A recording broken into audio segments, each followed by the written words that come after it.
Purgatorio, Canto 16.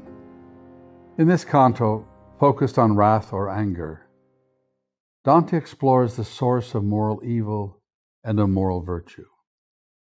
It is important to distinguish at the outset moral evil from physical evil, pain, dismemberment, some say tornadoes and earthquakes, but these are more the cause than the effect of physical evil, and also to distinguish moral evil from metaphysical evil, death. Dante locates the source of moral evil either in free will or failed leadership. Moral goodness is achieved through freely choosing to love God in all that we do. So let us discuss the following: free will, failed leadership, and love. Free will. Dante is quick to point out that blame cannot be assigned to the forces of nature independent of the will. Quote, if that were so, free choice would be denied you, and there would be no justice when one feels joy for doing good or misery for evil.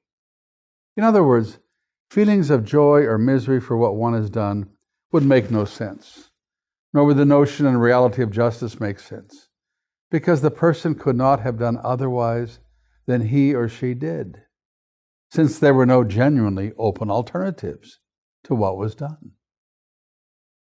Today, we persons of the 21st century are often persuaded by scientific arguments that claim that our behavior is completely under the control of the environment or genetic factors, that the so-called free choice is actually predictable in principle, if not in fact, as it is determined by external antecedent causes.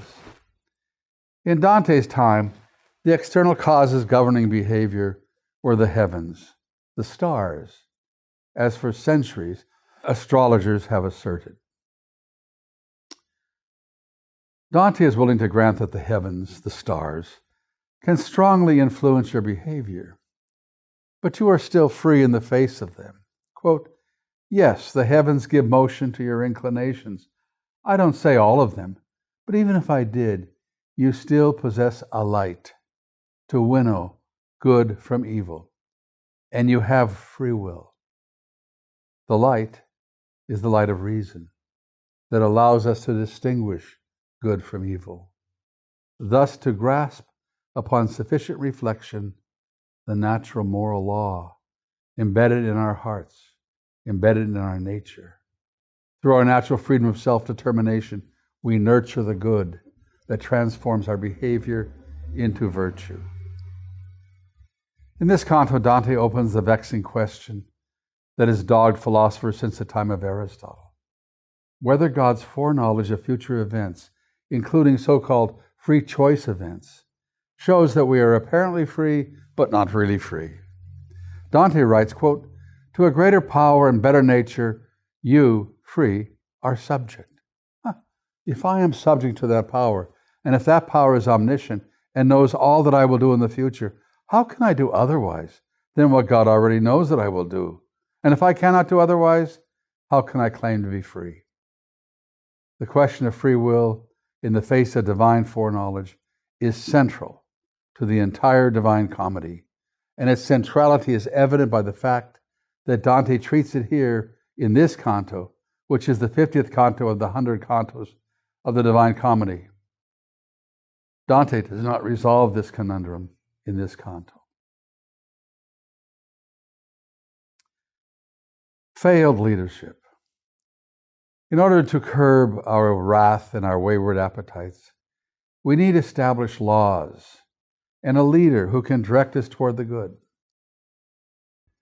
The canto begins with Dante being blinded by intense smoke and finds Marco the Lombard who will lead him, quote, just as the blind man walks behind his guide, so that he does not stray or strike again something that might hurt or even kill him. But who might this ultimate leader be, who truly knows the good and can direct us toward it?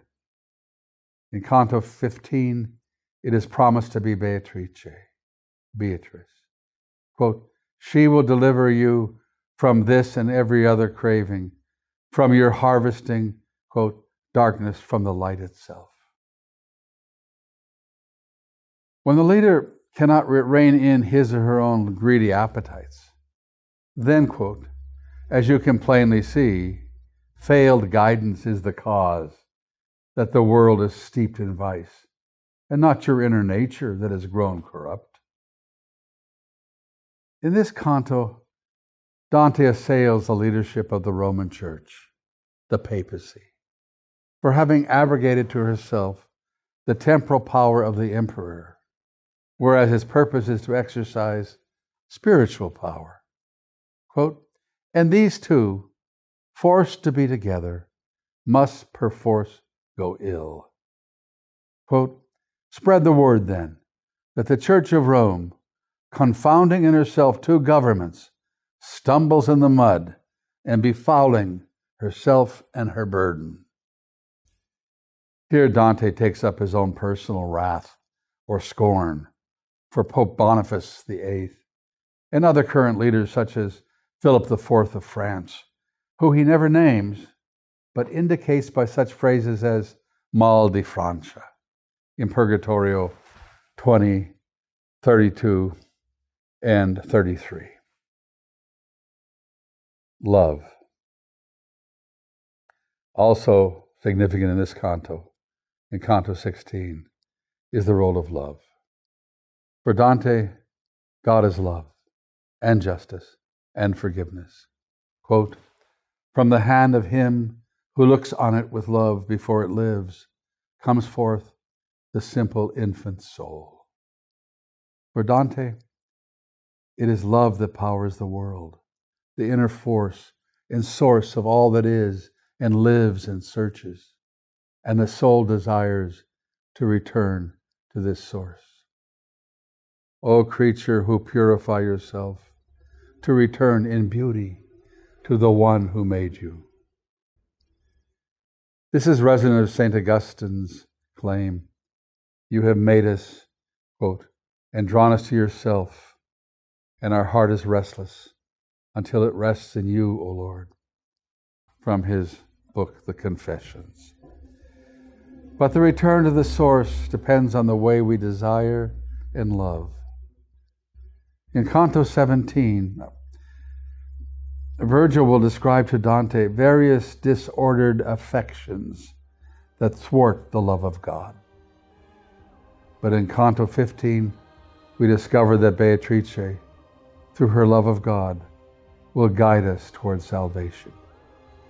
Her face is like a mirror, an existential mirror, in which we see ourselves reflected and is loved by God.